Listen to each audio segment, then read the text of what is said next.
السلام عليكم ورحمة الله وبركاته نحمده ونصلي على رسوله الكريم أما بعد সম্মানিত দিনী ভাই ও বোনেরা, আপনারা সকলেই কেমন আছেন?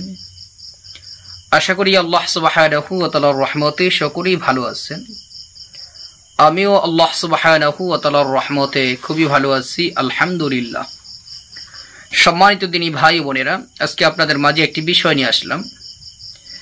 বিষয়টি প্রয়োজন পূরণ করার জন্য সালাতুল হাজত নামাজের পদ্ধতি, অর্থাৎ প্রয়োজন পূরণ হওয়ার জন্য সালাতুল হাজতের নামাজ আমলের পদ্ধতি, কিভাবে আমল করলে আল্লাহ তাআলা সকল প্রয়োজন পূরণ করবে। এটি অত্যাধিক পরীক্ষিত একটি আমল। এই আমলটি বহু কিতাবের ভিতরে আসছে। এই আমলটি আমলিয়াতে ও তাবিজাত যে কিতাবটি আছে ওই কিতাবের ভিতরে আসছে, আমলিয়াতে কোরআনি ওই কিতাবের ভিতরে আসছে, শেফায়ে কোরআনি ওই কিতাবের ভিতরে আসছে, আরো অনেক কিতাবের ভিতরে আসছে। কাজী আমলটি অত্যাধিক পরীক্ষিত এবং খুবই কার্যকারী আমল। এই আমলটি আমরা করার চেষ্টা করব ইনশাআল্লাহ। আমলটি কি? হযরত আব্দুল্লাহ ইবনে আওফা রাদিয়াল্লাহু তাআলা আনহু বর্ণনা করেন, আল্লাহ রাসূল সাল্লাল্লাহু আলাইহি সাল্লাম বলেছেন, কারো কোনো কিছুর প্রয়োজন হলে সে যেন ভালোভাবে ওযু করে 2 রাকাত নামাজ পড়ে, এরপর আল্লাহ পাকের প্রশংসা করে, যেমন সূরাতুল ফাতিহা পড়ে নিল, আর নবী করিম সাল্লাল্লাহু আলাইহি সাল্লামের শানে বেশি বেশি দুরূদ পাঠ করে, এবং এই দোয়াটি যেন সে পাঠ করে। দোয়াটি কি আমি স্ক্রিনও দিয়ে দিব এবং ভেঙে ভেঙে পড়তেছি, যাতে পড়তে আপনাদের সুবিধা হয়, মুখস্থ করতে সুবিধা হয়।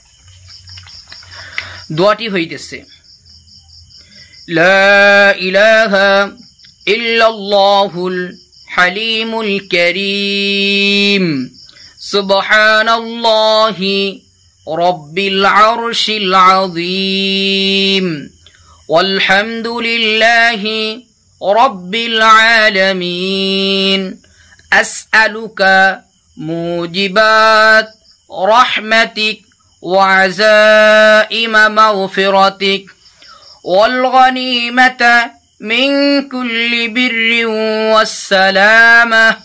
ওয়াসসালামাতা মিন কুল্লি ইসমিন লা তাদা লি যামবান ইল্লা গফরতাহু ولا هما إلا فرجته ولا حاجة هي لك رضا إلا قضيتها يا أرحم الراحمين। দোয়াটি একদম ভেঙে ভেঙে আমি পড়লাম, স্ক্রিনও দিয়ে দেব ইনশাআল্লাহ। এই দোয়াটি 11 বার থেকে 21 বার পড়বেন ইনশাআল্লাহ। এরপর আল্লাহ পাকের নিকট দোয়া করবেন, আল্লাহ তাআলা আপনার মনের সকল হাজত আল্লাহ পূরণ করে দিবেন ইনশাআল্লাহ। আপনার যত প্রকারের চাহিদা আছে সমস্ত চাহিদা আল্লাহ তাআলা মিটাইয়ে দিবেন। আল্লাহ তাআলা আমাদেরকে আমলটি করার তৌফিক দান করুন, আমিন। আসসালামু আলাইকুম ওয়া রাহমাতুল্লাহি ওয়া বারাকাতুহু।